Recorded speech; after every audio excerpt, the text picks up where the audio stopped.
And today we have a special guest. His name is Gerald Stevens, and he is the founder of Oba Wines. Yay!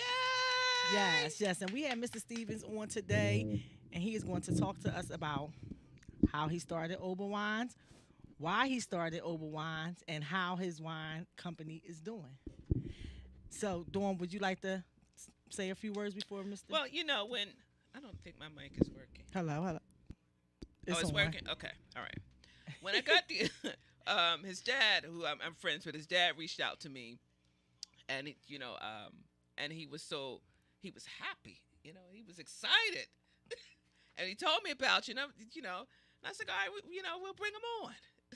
And then when I talked to you, just a pleasant young man. And I'm all about supporting our people. That's what it's about. I try to support as many people as I can, as I am able to. We try to open up the platform to as many people as possible. That's why we always say, if you know somebody that's doing something positive, that has a business, let us know. We will invite you on. So I'm excited tonight to hear all about Oba, and to see what the product listing and the product line that he has. So one of the things I want you to make sure that you do is I want you to give us your information on how we and our viewers can patronize you, how we can support, because that's important. Now I'm gonna tell you something. I put my money where my mouth is. There was somebody posted a bottle of wine on Twitter, and I mentioned this last week.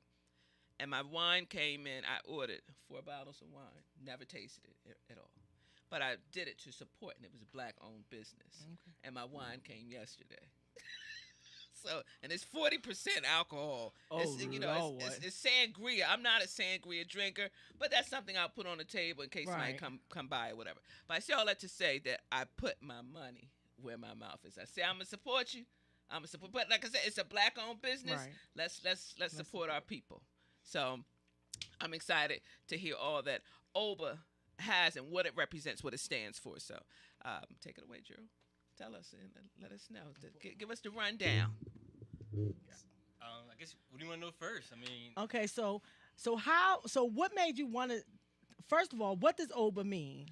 so Oba means ruler in Western African. It's from Benin, Yoruba, all those tribes back in ancient Africa. They would call themselves Oba. They were like kind of the highest people. They would come to shamans and so forth. So they were deemed as as the smartest people there. Someone you can go there for results. Okay, so they Interesting. okay, interesting. It's very interesting. I knew it had a African background, but I just wasn't sure what it meant. So, what made you decide to start Oba Wines? Honestly, I've been looking into a couple of things, like just trying to figure out what I can get my hands into. I'm already working in marketing. I've been working in marketing for the past close to 10 years now, and just kind of working with different industries, working in tech, and then seeing how much alcohol goes on in offices. Right. And working in ad tech, working in corporate culture, you see like they're like, oh, we play hard, we work hard. You're like, you see, and they're like they're joking about it. But then when you actually go see No. the work hard section, you're like, all right, we actually are working hard. But when Right. you see play hard, you're like, Play no, we're harder. dead serious. We are play hard. And just running across different people in the corporate culture where I would run across people and they're like, oh no, we don't drink that type of liquor here. We don't drink that type of wine here. My wine costs this amount. My liquor costs this amount. And it was like, all right. So as I kind of climbed the corporate ladder, I was in places where, you first come out with your entry-level job, you're not making that much money. My first job, I was making around $35 a year. I swore I can get an apartment at $35 a year, and looking back at it, there's no way in hell I could afford an apartment in New Jersey. Right. And I had my boss, she came up to me, she was like, bring some to the party, I'm like, great. I brought some box wine there, and she instantly had a look of disgust at me. She was like, what is this? And I was like, it's wine. She was like, oh no, honey, we don't drink that here. She says, you gotta do better. And that's kind of put it out. I was like, what do you mean? She says, we don't drink the box wine here. She says everything, costs a certain amount. She was, but that's okay, honey. You tried. Look, that was your first experience with wine discrimination, Yeah. right? A real teachable moment. A real It was teachable like- moment. I thought it was nice. She was like, oh, honey, it's too sweet for us. She gave it to you softly. And I was like, all right. She was like, put that away. I'll say this for the guest. Oh, wow. Okay. And I was like, oh, okay. And then kind of working at different offices and going to different places, saw that I had bosses that were drinking certain type of cognacs that cost over $100. They're like, oh no, this is a specialty cognac. We don't drink unless we're celebrating. This is like, I'm like, what do you mean? I was like, you pay? He's like, no. Like, I had one boss came up to me, was like, look, this cognac costs $250. I'm only drinking this when special guests come over. He said, first time over the house, you can drink this. Right. I had it, and I was like, oh, this is. I was expecting it to burn my throat. It went down so smooth. He was like, look at you. And I just sat there. The only thing I could do was smile and cry. I was like, oh, this shit is good. Right. That was the first time, and then actually having like kind of going to drinking wine. First, I was really into dessert wine, sweet wine, because it reminded me of the residual sugar that was out there. So that kind of caught my attention. But then as I started going places, and I'm like, okay, well, what's different between this wine, learning the different tannings, learning why this wine is dry, learning why this wine is sweet, and learning wine for different occasions, and then actually getting into cooking with it. I was like, okay, there's much more than just the $10 wine you see on the shelf. Right. There's so much more out there, and then actually meeting people going to college who were from different countries. I had a couple classmates who were transferred from France, and they were kind of snobbish about their wine. Okay. They looked down on a certain wine. They're like, oh, we don't drink that. But it's like once you have it, I was like, okay, I can see why. You kind of, and I remember them educated me. And I was like, oh, I want some champagne. It was like, no, you want sparkling wine. I'm like, what do you mean? You said it's not champagne if it doesn't come from Champagne region of France. Don't ever say it's champagne. Oh, I was like, wow. oh, okay. I was like, all right. And that's when I kind of got another lesson. I was like, no, like over there, wine is something totally different. Champagne. And it was like, you're like, oh, that's why it's called sparkling wine over here in the States. Okay. And you're like, oh, because it's not from the Champagne region, because France. So it had so that's a good that was a lesson for me. So if it's not from Champagne, France, then technically it's not champagne. It's sparkling wine. Sparkling wine. So Andres is sparkling wine. So like what happens is apparently if France finds out about it, or whatever region that is, they can actually pull some lawsuits on you. Wow. So, this is one thing I love about WillPower, because we always try to make sure that we drop in some knowledge. Absolutely. That we give out some teachable moments. And here you came in and you just taught us something, because I had no idea. That's good to know. So when I go over France, when I go to Paris, I won't look crazy, okay? Yeah. Okay, see, I will say, if it's not from Champagne, I'll have to say sparkling wine, right? Okay, so they won't give me the snobbish look. So I had to learn how the special way to say croissant. They might have a special croissant. Like you go to certain places, they're like, oh, what are you talking about? Right. It's no different than going to different parts of the States where you're saying something different, or they call something different, or is this something culturally and regionally different? You're like, oh, but then over there, they take a little bit more high offense to it. So you're like, let me make sure I'm correct when I'm talking in their country, because it's like you're trying to indulge in their culture, and you over there talking down. They're like, no, what are you doing over here? Okay. Wait, your dad just said, Dawn, this is my man. Churl, we know. We know Churl. We're adopting him as our nephew. That's okay, right. We're adopting him as our nephew. Okay, so you got to share him. You got to share him, Gerald, but you're not going to take over. Yeah, because he over here teaching us, Gerald, so you got to chill on there for a minute. So tell me, how exactly, so you knew, okay, so I want to ask the same question again. I want to ask it correctly. So you decided that you were going to go into the wine game, right? Mm-hmm. What exactly did you have to do? Did you have to go find a winery, or, Yeah. So the process for me was, first of all, I was like kind of seeing that was like well, is it like drop shipping? What is the process to make your own wine? Then there was a bunch of different processes you can go about it.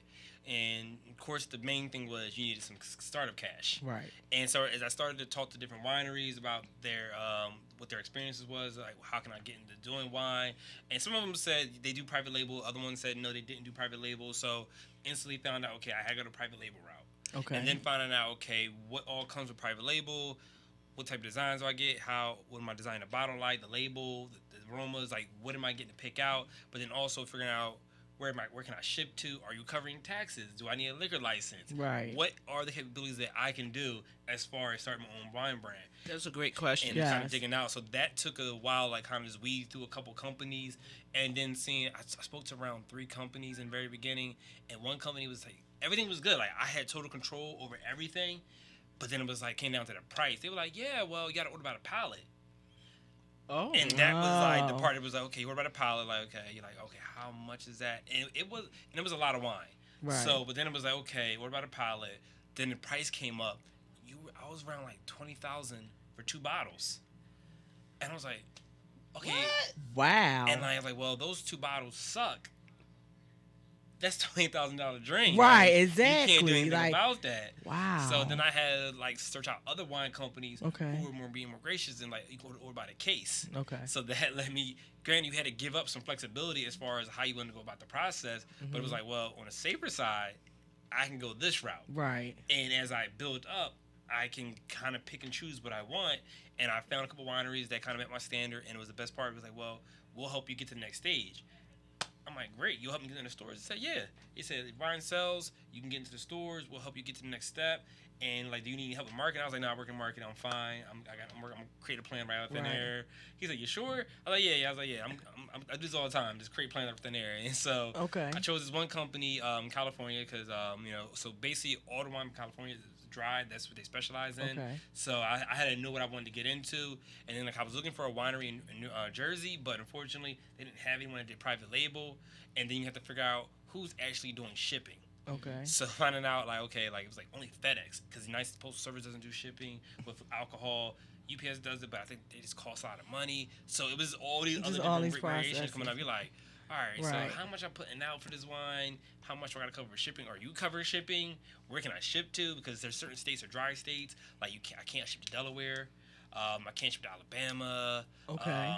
Arkansas. There's a few states I can't ship to. Of course, you can't ship to Hawaii and Alaska. Right. There's like 10 states I couldn't ship to. Okay. So now I had to figure out why can't I ship to those states, and it kind of dates back to Prohibition era.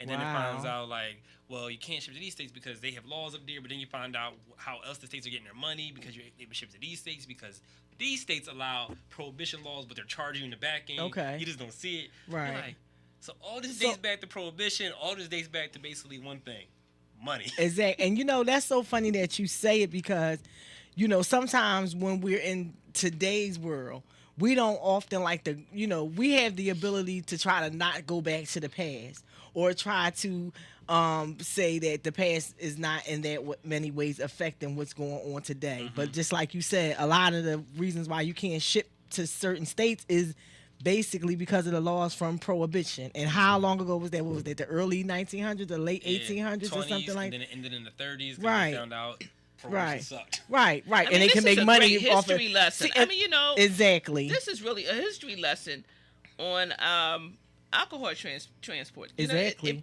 Who would have ever thought that you cannot ship to all 50 states? Well, I would have thought because I still can't get Stella Rosa in Philly. Really? Yes. She can't Stella find Rosa Black. It's very hard to get that when they have it in certain state stores, but like they never carry it here that much. Really? I mean, being in Jersey, I see the whole section of it. Exactly, and and it's like $15 in Jersey and $8 in Delaware. Honestly, it could depend on the supply and demand of it. Right. It's like, okay, if this store's not selling it, or it could be just someone else going between the state and the distributor. It's so much stuff that goes on in the background you would never know. You're like, oh, this is why I can't get. And it's a lot. And you know what I noticed with Pennsylvania too is, I guess because we still have like state-owned liquor stores, it's a lot of things where we just don't get here. It's like when I go down south and go into one of those Walmarts or you see everything. Like my father lived in Missouri and like we went to Walmart and I was like, wow, like they have great wine here. I can't even get this at home. You know what I'm saying? So, just like you were saying, I can see where the laws would come in for different states and why some places wouldn't allow you to ship there. So when you were speaking of the liquor license, so do you have to have a certain type of license in order to make wine? So you do need a certain type of license, but luckily for me, my winery covers me from that standpoint. Well, that's a good because New Jersey liquor license is really expensive, and basically they make it to the point that only a certain amount of people can get it. Exactly. It's hard to keep it, and if you lose it, it's like, I guess it's basically like here because I think it used to be like $10,000 to get one here. I don't know. I think they say it's like $250,000 to get a liquor license in Philly or something like that. There's certain type of winery, like some people have vineyards, and I was looking. I was like, well, how much it costs to own a vineyard? Now there's different prices for different areas. I seen one was around $200,000. I saw one that was $85,000. Okay. But then I stumbled across one that was $2.5 million. Right. So I guess it just depends. And it's like, oh, okay, well, some of this is out of reach, but some of this is tangible. Very doable. Eventually. If you would, yes, I guess you would, in your mind, in your future endeavors, that it is tangible. You can see yourself being able to it's just a matter acquire of some location land. and then finding out what it takes to own. You want to go because some of them were actually factories. The other one was actually vineyards. So it's like, okay, which way? Of course, the factory is probably cheaper, but it's like the vineyard is probably more aesthetic. You can do more. You can offer wine tours. You can allow people to take. It's so much more you can do with a vineyard than do with a regular store. So it's like Right, right. So you made a good point when you said California does dry wine. Now, me personally, I'm a sweetie. I like sweet wines. I'm not really that big on dry wines, and it may be like you said because I haven't tasted the right dry wine. Mm-hmm. Right. I guess because my wine budget has always been like I'm gonna speak on my wine budget. My wine budget has always been like $20 or less, but that's probably because like I'm not versed in wine. You know what I'm saying? So when you're not versed in wine, you know you don't know that much about it. But I was in a wine and spirits up in Flowertown, and I happened to see a bottle of wine that had my government name on it. And my government name is Tehran. And I walked by this bottle of wine, and it had my name, and I'm like, this wine got my name. And I bought the bottle of wine just because it had my name on it. Seriously, the wine was like $40 though. Mm-hmm. Now it was a Spanish wine, and it actually tastes pretty good, but it will get you tipsy. But it was probably dry too, right? Yes, Yeah. it was very dry. It was very dry. But it was a dry red wine, and it actually wasn't that bad. Yeah, there's tons of wines out there in the market. You have to find the right wine that you actually like, and then kind of expand your palate because there's certain things like it's called tannins in here where like, when you're drinking it and you feel the hit the back of your throat and your lips start to tingle a little bit. Some people don't like that. They're like, oh no. Oh, I'm gonna have to look out for the tingle. Even for myself, like I have some Merlots, and I'm like, I love Merlot, but I have some that are just like, yeah, this one. If I have a rough day at work, I'm drinking this. This is something that if it's in the house, I'm drinking. But if it's in the store, I'm not passing going. on Right. it. Okay. Because it's just too strong for myself. Right. But then I have other Merlots. I'm like, that Merlot is good for any day of the week. I can cook with it and figure out what I want to do. Like over Easter, I made a lamb and I sauteed it with some Chardonnay to give it some more flavor.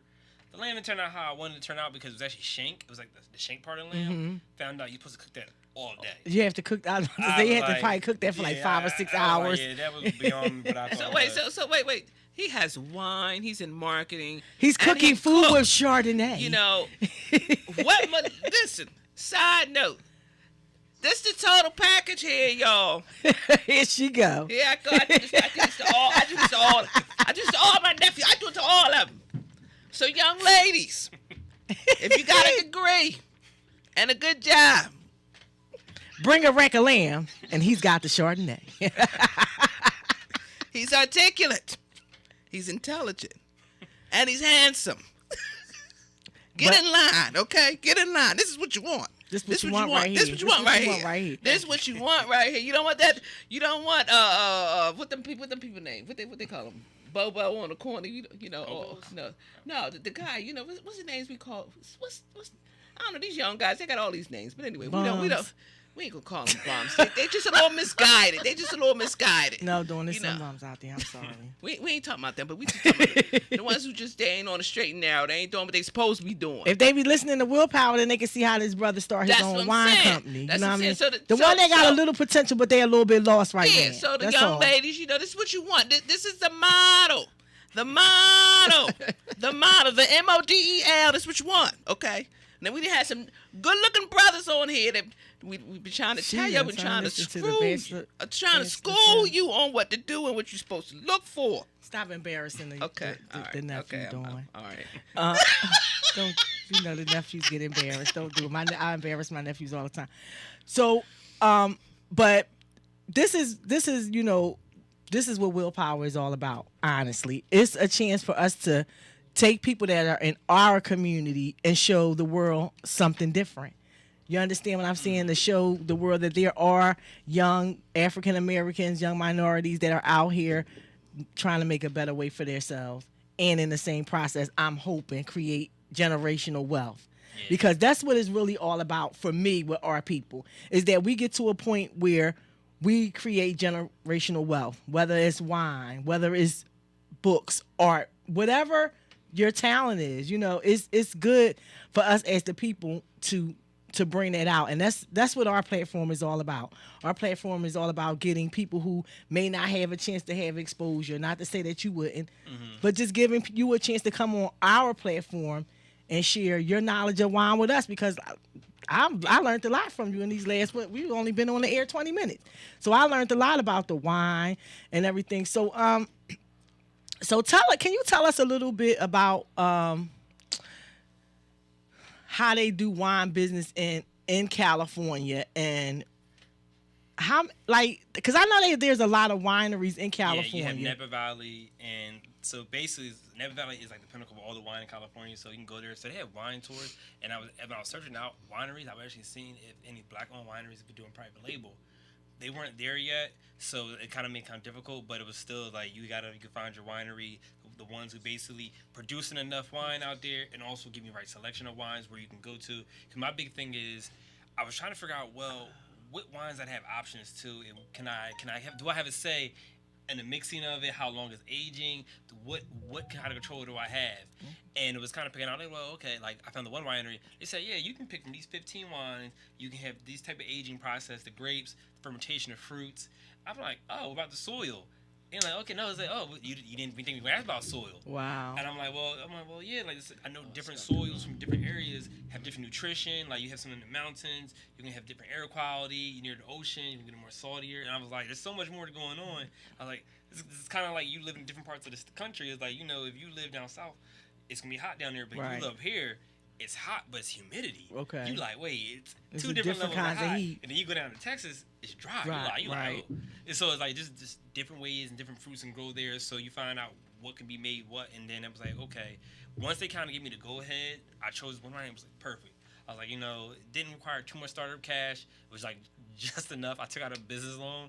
I was like, we'll see. My credit union gives me this loan. Okay. I'm like, they got everything else under my name.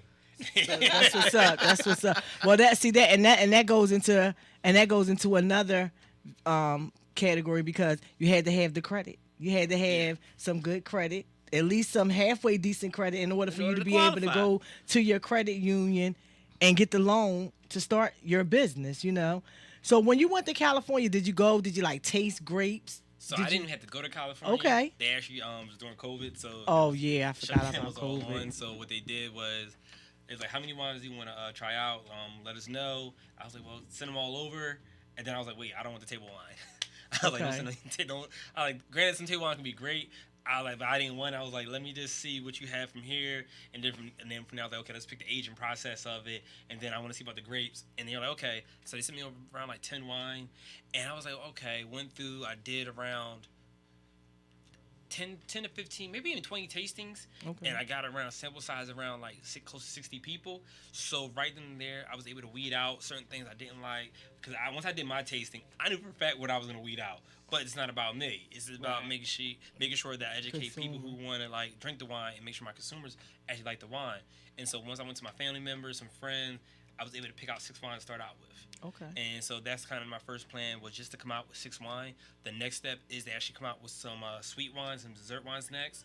And after that, plan to do some non-alcoholic sparkling wine, because I have a lot of friends who don't drink. Okay. And I was like, well, if I can come out with some non-alcoholic sparkling wine, but come out in flavors, that would be great. It kind of gives some flavor, because you can mix it with mimosas. You can do a lot more with it, and just add different flavors. So I was like, well, we need to get in the crawl phase, just kind of getting in, just buying some wine, then pushing out. I recently just finished my promo videos from the winter time. And since I'm working like a full-time job and I'm doing my marketing and stuff, I'm constantly busy. Right. And I'm like, I'm even forgetting to text people back. I'm like, I was supposed to text someone back about you a video. You need an assistant, probably. I was like, I'm pretty sure I got an email that I didn't dig into. Going back, I'm like, oh yeah, I was supposed to get back to you 2 months ago. Hey, how you doing? Well, see, and that's the that could be a good and a bad, because now you have the business. But now you're getting so caught up. Now you're going to have to hire you some people to give you some help. Or at least real get you soon. a virtual assistant. Yeah, you're going to need you. The goal would be nice to have somebody to work with and just kind of partner with, because at the end of the day, you can't do anything about yourself. Like, I work in marketing, but I know for a fact I can create a marketing plan, but I was like, I'm not writing a marketing plan down for the wine. I was like, I'm just going to do it in my head. I have a vision for it, but then I have to figure out, okay, the posting. I gotta post how am I presenting it, and I was like, well, I could do it more as like a seller and kind of educate people on wine every day. I was like, that's boring. Right. I can do that, but how often do people want to get told about and be spoken to about, tell me about the wine? They just want to drink it. They it. want to taste it. Right. So it's like, okay, let's do it as a lifestyle. So I started looking at different lifestyle wine brands. I was like, well, not many lifestyle wines out there. There's some sparkling wines I follow, and I was like, okay, I like what they're doing. But then, like, who was it? I forget. Bon Jovi's brand, they have a rosé. Wow, I didn't even know that. So I was looking at his stuff, and I'm like, okay, I like the way he portrays it. And as the more I watch, I'm like, okay, great. I have a better visualization. See how they're doing it. And I was trying to make sure that any legality of it, like how they posting, like can you use wine at this place? How can you use it? Everything looks good. And I was like, great. So I was like, Instagram is pictures and lifestyle. Facebook's gonna be for education. Right. I want to tell people about the sweetness chart. I want to tell people about tannin. I want to make sure people understand exactly what they're doing when they're buying wine. Like, okay, there's a scale of buying wine. You know, you got wines that cost $110. They're called a certain type of wine. Then you have your superior wines that are $100 and above, and you find out why they're superior wines. There was recently an article. It was a couple in New York City went out to eat. They ordered, I think, like a $30 bottle of wine, and there was a business person on the other side. He ordered a $150 bottle of wine. The young couple had no idea what was going on. Right. They had no idea that their bottle was $150, and they were like, you know, and drinking it. They love it. To them, they couldn't tell the taste. Right. But the guy, he was like, something's up. Right. But maybe he was like, maybe it's just the year, you know, it's a little bit off. But he still drunk it. But then like the people from the restaurant came out there and said something. They said, we actually mixed your bottles up. He's like, I thought something was funny about it. Okay. The couple got scared. They're like, no, you're fine. But it was a clear difference that he it knew was that something with his wine. Right. He was like, He knew that wasn't that $150 yeah, he was wine. like, something's up with this. And you know what you were saying about the education, I think that is like a really good platform, because I don't know what the difference between the table wine is and the Why don't you stop? no, I'm dead serious. Just say it like this. I'm not. Excuse her, Drew. Excuse her. Listen, I have to be real now. It's fine. You're embarrassing me. Stop. Well, I'm just going to have to embarrass you today, because I'm going to get my truth out here, because I need to understand. And that's why he's here. Honestly, I really didn't at a point know the difference between a table wine and a regular wine, because like I said, I'm not like a wine connoisseur. I'm just really like a person from the hood that like wine. You know what I'm saying? And we don't have, just say you drink what you see others drink. Let me just say that. I'll just say it like that. Probably don't know more about the wines is because my atmosphere, my environment, and what people drink and what I taste. Because I'm not going to I'm 9 times out of 10, I'm not going to just go and say, oh, I'm going to buy this bottle of wine this week. I'm going to buy this bottle. That's not me. I know some people probably would, but I'm the type of person that I would have to taste the wine before I went out there and bought it. And so probably because I haven't tasted a $100 bottle of wine is why I haven't indulged in one, because I don't, you know what I'm saying? It hasn't come across my table. But the funny thing about that is that they actually did a test with, I'm constantly reading articles, I'm all about reading. They did a test with some wine connoisseurs. They couldn't tell the difference between box and expensive wine. See, that's what I'm, and that really knows, the only way that's you really what I'm talking tell, about. Like, even sommeliers, they're trained to do this. They make mistakes at times right. too. And so it's like no one's perfect, but at the end of the day, it's what you like.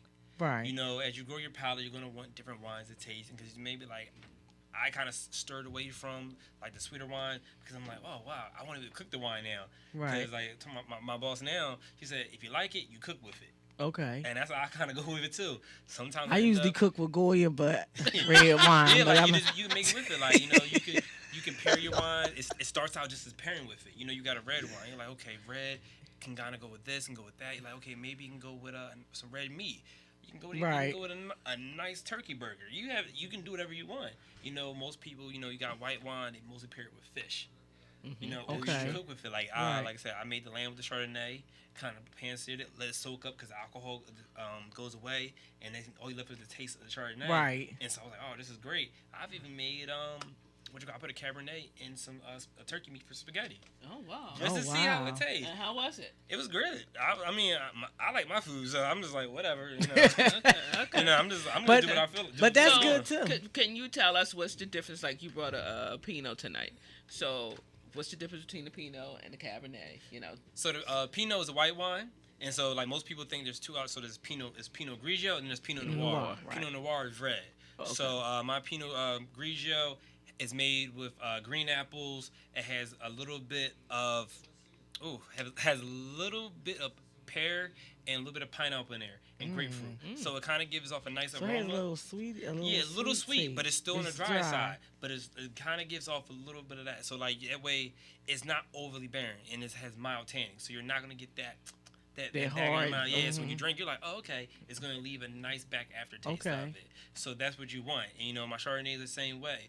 Everything I have is mild tannins because I knew that for a fact. Kind of coming out with wine, I didn't want to stir people away because I had the Merlot. I'm like, I like the Merlot, but I know for a fact I'm the only person drinking this. Okay. Just because it was this way, because I saw everyone's face they were like, and they saw the percentage. They were like, this is 15%. I'm like, yeah. They like, oh no, this is just, they like, I like the alcohol percentage, but I don't like the way it tastes. Okay. So the Chardonnays, they also have pear, nectar, but it also has guava fruit in there, so it gives off even better aroma, a little bit more on the fruity side, but still, it's still nice and smooth when it goes down. And the best thing about it, you can still pair it with your food and cook with it. Because I always tell people just to, swap out the, your table wine, that you're using to cook, and just pour some of that in there. Because if you like the wine you're drinking, you can most likely cook with it. Okay. It's no different. You're going to get a different flavor out, or you can be like, wow, I've never done this. And then sometimes, I was at my apartment, I'm supposed to be cooking. Now I'm drinking the wine. And then I'm sitting there. I'm too drunk to cook. So then you pick up the phone and order something. Yeah, I order some food. I'm like, damn. Well, I was supposed to cook some food tonight, but now I'm sitting my ass eating some pizza. Now you tipsy, right? So we're gonna take a small break, and we're gonna come back and ask you a few more questions about how you got started and how you're doing now with your winery. Toucan, we're gonna go to that break. Squad.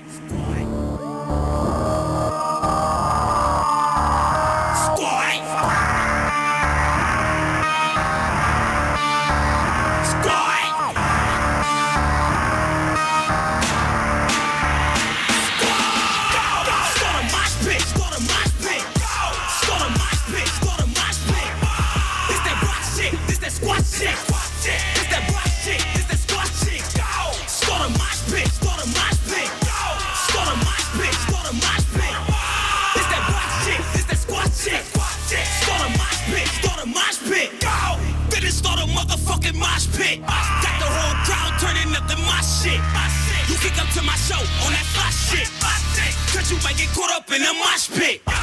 Face painted, baby, but I'm not kissed. Head bigger nigga on that rock shit. You can't be my friend if you not lit. If you come to party, fuck that pop shit. Jump up in the motherfucking crowd. The girls, you know they going wild. My niggas on that lean and that loud. If you in the way, you get plowed. When we hit the club, we turn up the party. Bitch, I'm on that Henny, I don't drink Bacardi. Jump up in the crowd like I'm Matt Hardy. I'm a to them God, bitch, that's what they call me. Start a mosh pit, start a mosh pit. Start a mosh pit, start a mosh pit. This that rock shit, this that squat shit. This that rock shit, this that squat shit. Start a mosh pit, start a mosh pit. Start a mosh pit, start a mosh pit. This that rock shit, this that squat shit. Start a mosh pit, start a mosh pit. It's a mosh pit, we gon' mop shit. Knock a bitch down like she got drop kick. Bought another AP, I let her pop shit. She a bad bitch. I don't want the pussy if she average. Left pocket on the green like the cabbage. Right before 21, I was a savage. If she said she wanted dick, I let her have it. Have it, have it. Start a mosh pit, start a mosh pit. Yeah, your bitch said she a fan, had to sign a tip. And my bitch, she way too bad, she might throw a fit. And my gang lit. All this money on me ain't no counterfeit. Got a whole lot of money, not a little bit. I might jump into the crowd and start a mosh pit. Put my dick on her lips, feel like lipstick. Then I switch the bitch, switch the bitch. Start a mosh pit, start a mosh pit. Start a mosh pit, start a mosh pit. This that rock shit, this that squat shit. And thank you for waiting and while we were taking our break. And so we're back to talk to Gerald about his wine company. So Gerald, so how long have you been in the business? So I was researching since last October, probably like toward the second half of the pandemic, when I was trying to figure out what was going on. Because what kind of inspired me to look at it was seeing what do you call it? Wine clubs pop up, and wine sales they were outpacing. Like, so a couple of years ago, they were already pointing out that millennials were buying way more wine than anything else. It was going to outpace beer and then even hard liquor, and everyone was kind of shocked by that. Right. And they were just showing the rate of it was going up, and it was like because they can drink it every day. And that's why I tell people, at the end of the day, you can drink wine at work and no one will bat an eye. Don't ask. Granted, you should be doing it at work, but no one's gonna be like, oh, look at him. Now, if you over there drinking something heavy at work, got some rum, they're like, are you okay? You depressed? Is work rough for you? Right. No, like, everyone is kind of pacing wine, so I was like, okay, well, let me do my research then. So I basically launched on my birthday, like January 10th. It was this kind of like, I hit the winery up. I was like, all right, well, everything's good. I did everything on my part. When can we launch? He said, when do you want to launch? I was like, shit, let's do it Monday. Okay. And he was like, you sure? I was like, this. Oh, yeah, I didn't think about everything else. Like, we're going to do it on Monday. So, we're in April now. So, I've been already in 3 months. So, I'm already close to 100 bottles. Wow. So, I've been kind of pressing along. And my first goal was just to kind of get people acclimated to the brand, educating people, just talking to people about the wine. And I still do tastings. I'm in the process of now of actually holding events for wine tasting. Okay. So, that's kind of next on the docket. But I was like, we're going to just basically just sell. I just want to sell, get people adapted to wine, let them know what's out there, and then from there, once I get that part, boom, we'll do phase 2 and we'll start introducing some sweet dessert wines on there. Cause I'm just like, just trying to figure everything out. Okay. Thank you. Yes, it's a nice label. Nice. So this is what it looks like, guys. So showing the bottle. So you said you have how many wines are you currently working on have now? 6 out on the market. So you have 6 out on the market. I have 1 Pinot Grigio, 2 Chardonnays, I have 2 Pinot Noirs, and I have a Cabernet. Okay. So he has Noir, Cabernet, Grigio. Yeah, Pinot Grigio, 2 Chardonnays. And 2 Chardonnays. So he has 6 wines on the market. So you guys can start looking up Oba Wines and tasting the young brother's wine and let us know what you think when you go on to his site or wherever he's selling his wine from, which he's going to give us that information in a minute. So from start to finish, you say about 6 months? 6 months doing research, figuring out and kind of have a conversation, doing a tasting, then figuring out what's more financially feasible for me, and then I was going to do something with my friends. I was like, I don't care. Like, my friends are involved, they're not. I was like, at the end of the day, I'm a risk taker. I was like, that's how I live my life. I was like, I'm going to take risks. I've done a lot of things. I'm like, whatever. If I lose some cash, I'll lose some cash. I'll make it back, hopefully. Well, one thing that I realize and I do understand, when you're going out to venture out on your own to do your own thing and become an entrepreneur, there is going to be some chances that things are not going to work. But those things are always learning lessons. But just to go out there and to even be a young black male and dive into the wine business, and I applaud you for that, because I'm just recently starting to see, more and more black entrepreneurs getting into the wine business. Not to say that there weren't any, I just didn't see as many. So to me, I think that it's like a great thing that you're doing. Whatever you can get your hands into, that's going to be positive and bring some income back, and bring some income and start creating wealth of your own. So I think that wine is like a great thing, because like you said, so many people drink wine. I keep a bottle of wine in my refrigerator. Yeah, so wine's only good for a week. So Right. You got to down it for a week. It's probably only 3 days. Yeah, that's good. So you then. know what I'm going to do?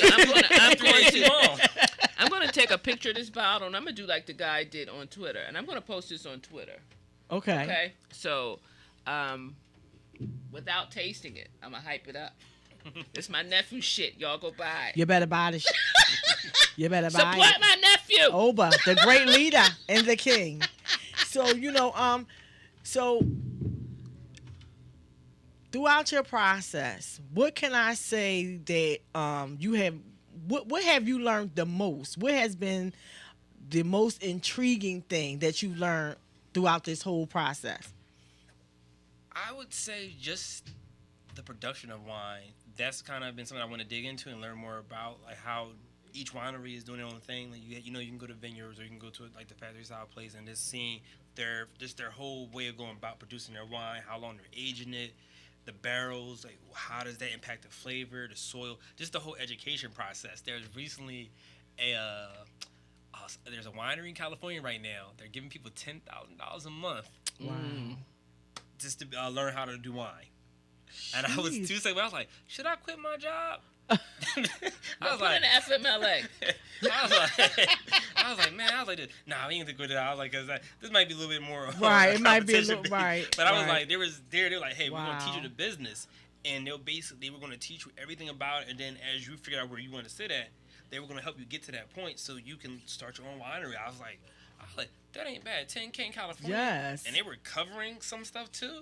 I was like, so you in Napa Valley. You get good weather. I was like, sun, fun, and you get some wine every day. Wow. I was 10K. like, I'll be at work every day drinking too. Shit. I'm about to go do that. But that was kind of like the thing that kind of like just sparked my interest because Shit. I just wanted to figure out what's more feasible for me to jump into. Right. Because I have an aunt. She's a chemist. And she does, she does facial products. She has her own brand out. Okay. So I work with her. So I'm constantly like having these family members around Right. who did their own business. My uncle, he's in real estate. My mom, she's just busy. My dad, he's doing stuff. Right. So everyone's always being business minded. I mean, even my grandfather, he's not here anymore. But like, I hear the stories about what he did, and I'm like, damn, it's in my blood to do this stuff. So you come from great cloth. EA, did you have a question you wanted to ask the young brother? Turn me up too. He said turn it on. It is on. Check. Right, There you it go. is. I wanted to ask a couple questions because I'm a wine drinker, and I have watched a lot of individuals start the wine business, and whether they venture off and be successful at, as you say, you're a risk taker. That's a hell of a phrase to chant because the best hustlers were risk takers. I get that part. And I think you can grow. I wanted to know how much sugar is in each one before I book you. Ooh, I As can't I say want to book you for a offhand. dinner party. Ooh. I do big dinner parties every born day that I'm alive, which is July 1st. I'm a Cancer. I do big dinner parties. And I would just, if you look at my Facebook page, I was scrambling. My homies just probably was, I said, they had to be reading my page to bring in some wine people. No, honestly, God, truth. But I've seen you have been posting about it, yeah. So, I wanted to do something different. Gil and Wallow got their sponsored Amsterdam, so I'm going to use Amsterdam, and then the wine will be perfect because I'm more of a wine drinker. Okay.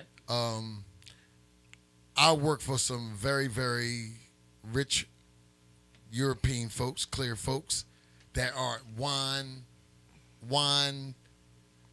allergists. Wineologist. You know what I'm saying? I was trying to think of something more than what you said. Wine connoisseur. They're I was- aficionados. That's the first. But me drinking wine and having a lot of friends that drink wine, it's just like yoga. Wine is a good thing. I'm saying it to say, Yeah. please push your wine, brother. Be all you could be in that army. I'm going to, like she said, I'm gonna support you too. Thank you. Appreciate it. I'm a fan of patronage. I believe in. Okay, you got 5 bottles now. 6 out. You got 6. I mean, right now with you to sell. I can't sell anything directly. Oh, okay. 'Cause that gets and me- speaking of mic, pull the mic up a little bit more, so because the people want to hear you. So yeah. So the one thing about it is the way it works out. Since I don't have a liquor license, I can't sell anything directly. Which I got you, but you that can is plug something- us in. Yep. I'm on y'all top. Bye. Good night. That's all I'm saying. I want some wine. July 1st, and I need the information We got you. beforehand. Got you. Yeah, so that's actually one of the most interesting parts. The way it works, I can't sell anything directly. Okay. And I was like, you sure? I was like, can I do tastings? They said, yeah, as long as you're not selling it, you're fine. They said, but if you start selling directly to people and they come, That's all on you. That's interesting. Thanks, EA, because that's interesting to know. Because when I was asking you about the liquor license, and you said you didn't need the liquor license, but you had to have because the wine company has it. yeah. So they drop shit. They melt. Yeah, they mail me my like, so they ship it out. Like, so basically it comes to me, I process it, everything's still me. Only thing it does is they just ship it out. So that's kind of the way we can work around it. But they were like, no, you can do wine tasting. It's still all your brand. Okay. But you cannot sell directly because Okay. you don't have a liquor license. Right, And then the more I look at it, I was like, I don't want a liquor license. Right. There's too much liability with that. Right. They say they take all They the take all the responsibility. I'm like, that's great because then it's like you don't have to worry about getting business insurance. It mitigates costs. Yeah. And so I was like, all right, okay. And that was my biggest thing. How much am I have to pay you every month? Like the cover thing. Like one company was like, oh, there's like a installation fee cost every month, shipping fee cost every month. It was like 4 or 5 costs. Right. So then you're like, okay, all these costs. How much is it going to cost me to make my wine? How much do I have to? What's my price margin? How much? You're like, oh, okay. Either in one company's like, yeah, you're probably not gonna make that much. Right. So why would I go with you? So what you basically are doing is, I want to put it in the kind of layman's term, wine Shark Tanks. You know what I'm saying? Mm-hmm. Like Shark Tank takes a percentage, of a person's business, Yeah, and then they take percentage. promote. But they do a lot of the back end Yeah. promotion, and They do they're all the my face back of end. a lot of the marketing. No, Not they not oh, with yeah. you, but on Shark Tank, Yeah. because these people are like big up there. So, Mhm. but they put themselves behind other people's products, Mhm, and they yeah. help those products Yep. grow. So the winery, they do basically all the back end stuff. I don't have to worry about fermentation. I don't have to worry about there's issues like because they're in California, there's COVID still going on. Right. There's times where they're like, oh, we gotta shut down everything. Okay. And I'm like, okay, let me know how long it's gonna take me back up. And they'll like kind of be in contact with each other. Like, okay, this is what we're doing. We're swapping out some bottles. We're doing this. I'm like, okay, great. And it was kind of like me just figuring out like what is the process what goes on with COVID because you get staff sick. Right. We're not And shipping they anything can't do out. I'm like, there's a anything. delay. And then they're like, well, everything's bottled fresh. So there's already like when you order the wine, I process it. They're getting it out the barrel for you that day. Okay. And everything, and it's a process to get into you. And I'm like, great. So once it kind of tones down a little bit, I guess you get to go out there and actually walk through the entire Right. process. That's how I was. Yeah. Because I was like, I didn't get the chance to go out there because COVID. they right. weren't letting you out there. Right. And then right. it was like, then I got to see what else going on in California because California's being really picky. Wildfires They and were all just kinds like, of stuff I going recently on. saw they like, yeah, you can't go to any amusement park if you're not a California resident. Wow. I was like, all right, so let me go check what's going on to other places. Yeah, Oh my that's goodness, especially that's a wow. mess. Because if you wanted to go out there on vacation and do a little bit of work while you was there, Yeah. but you can't even go out No there. theme parks. You can go to the beach, no but they Disney said World. no theme park. That's ridiculous. That's the whole thing. You can't scream. I'm like this. What? You can't scream in a roller coaster. I'm supposed to scream in my mask. Wait. I was like, I don't get what's going on over there. I'll stay home. Why is it open? But that's not about wine. So that's a whole nother so yeah, show. so that kind of But, put me in that that kinda process, threw like you figuring off. out like this. I'm like, okay, when can I go over there? What is the process when things go bad? And they walk me through it. They're like, we'll take care of all the things go bad, shipping. The only the bad experience I had was someone package got stolen. That was the worst. Wow. And I was like, hey, if you're at an apartment, because one thing we're saying, hey, either one, some FedEx people are telling you to sign for the package because it's alcohol. Right. It's 21 and up. Right. Other FedEx people just dropping off at the house. Multiple occasions, I got wine dropped off, no signature. Wow. I Oh. guess it depends on who the And driver then other times is, they're like, too. no, we're not dropping this off. Because I had one person be like, no, I couldn't get it. My kid was home. Then I said no. And that's new too, because when was it ever that we can get wine dropped off at our door? That's a new thing about about what's going on in our days and times in this millennium, I guess you could say, that we can have wine dropped off at the door. We don't have to go to the wine and spirits and get it, and that's another good thing. That's another thing.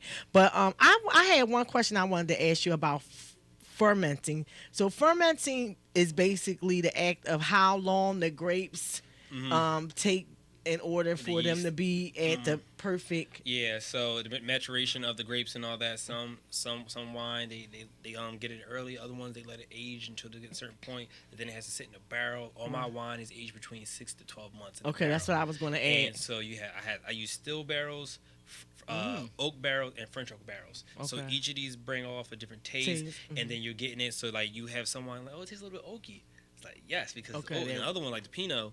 it's still barrel. Okay. So you're just like That's good. Like a more That's cold. interesting. so type- you're not getting that feeling because it can be chilled. Right. So Okay. you're no need. But like the other one, you're like, okay, I taste a little bit different. Like it's the barrel adding the extra flavor that on there. wood. I've recently found out those barrels cost a lot of goddamn money. Yeah, I was watching and that I saw one of those shows where they do the bootlegging shows, Mm-hmm. and that's where I learned a little bit about the liquor in different barrels and the Yeah, the aroma flavor, that it you're gives like- off for certain woods Yeah, and you're things you're like that. Oh wow, this costs a lot of money. Cut down some trees and give you Yeah, a barrel yeah. before you can even touch the barrel. Right. I saw one barrel was like $1,500, and that was just like a standard barrel. I'm like, oh.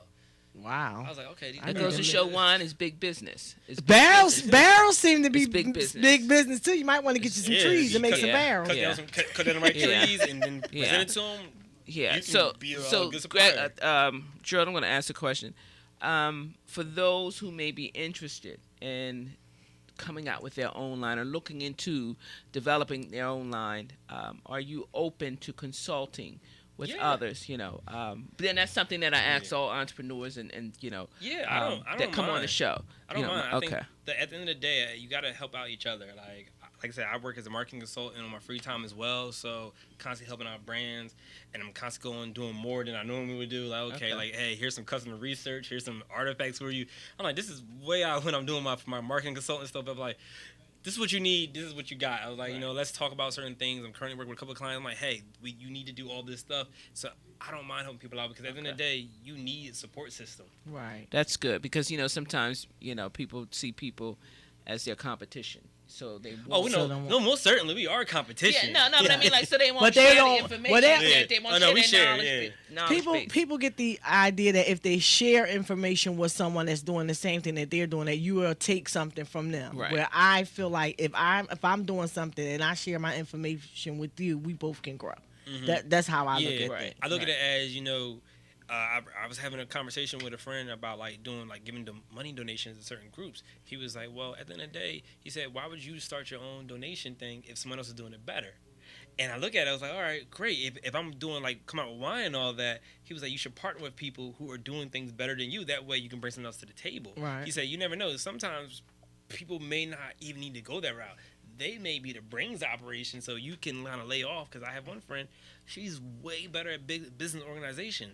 Once I get to that point, I would love to have her just Help, take yeah, that section right. over because I'm a marketer.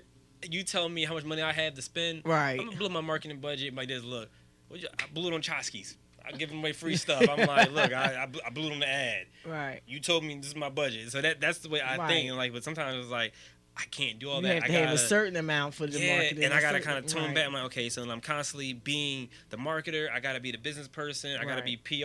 Well, you can't hold all the hands. Yeah, and I can't. Some people think they can do it like this. Nah. No, no business is that successful that one person doing it all. I was like, everyone needs somebody. It's like dating and marriage. No point if both of y'all are bad at money, y'all shouldn't be together. At all. Somebody got to know how to save something, Because right? that means someone's tax bracket is gonna be jacked up. Yes, And exactly. you don't want to end like Wesley Snipes. So I look at the same thing in my business. Exactly. Like, Right. That's nice. MC Hammer. yeah, I look at the same thing. It's like I have people that they say when I'm A lot of partnering like this, people. like, what can you do? They're like, well, I Right. got marketing. I don't need marketing. Right. I was like, about finance, like this.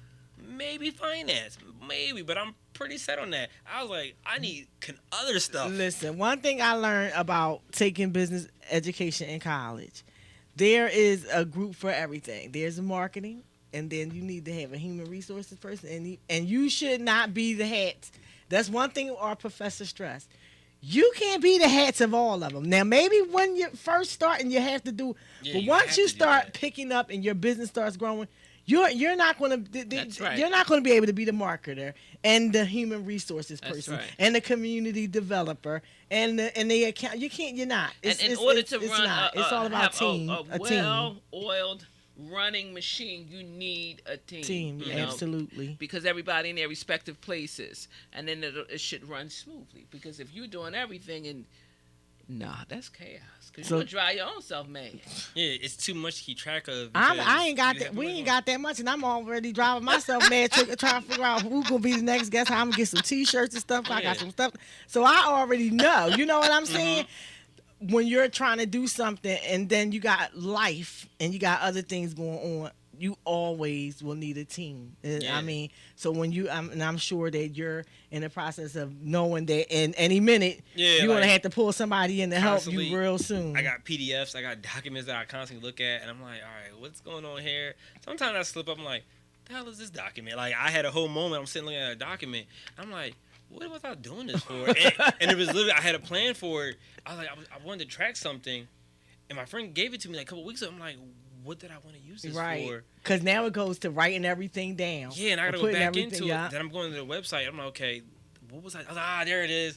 So now I'm in the process of like, because each month I go through and put out like a whole new plan for the month. Like, what are my goals for the month? Mm-hmm. What am I trying to achieve? What am I trying to do with the website? What am I trying to do on the customer service side? What am I trying to do in the marketing? I kind of plan all these things out. So I'm like, right now, I'm like, okay, the summertime's coming up. Now I'm like, well, I want to do something at the pool to shoot some lifestyle pictures and shoot some videos. So now I'm like, okay, I got to find a location at Airbnb in North Jersey with a nice pool. How much is this going to cost me? Right. So now you're getting into the meats and potatoes of really selling your business. Well, we are coming to the close of our show because Tunnel Bangers will be coming on next. But, Drew, can you give our listeners and our viewers the information on where they can purchase your wine? Yeah, so you can go to obawineus.com. .com. So it's Oba, OBA, wine, and US.com. You can find us on Facebook. Oba Wines, Oba Wines, and then on Instagram, Oba_wines. So on all the 3 locations, you can find it, easy to reach. So, whatever. Y'all support our nephew. Yes, support our nephew. This another nephew. We get all the nephews and the nieces on our shows. OBA_wines. Yes. Oba Wines. What's the website? Oba Wines. USA. US.com. Oba Wines. OBA Wines. USA.com. Not A, US. ObaWineUS.com. ObaWineUS. Whatever it is, y'all go support our nephew, okay? Support Gerald. And before we come off, before we leave the air, I just want to say everybody send a prayer out to DMX. All my family and friends, all my listeners, if y'all know me, y'all know I am a really, really big X fan. I love DMX. I read his autobiography when it first came out in 2003, and besides being a music fan, reading that book made me see him in a totally different light, and it also made me understand him a little better because he had been through so much from the age of 7 years old, all the things that he went through for him to be able to get to the level of success that he reached, and now he's still struggling. So I just want to send my thoughts and prayers out to DMX and hoping that he pulls through. And I would like to thank you guys for watching WillPower UnSurfaced.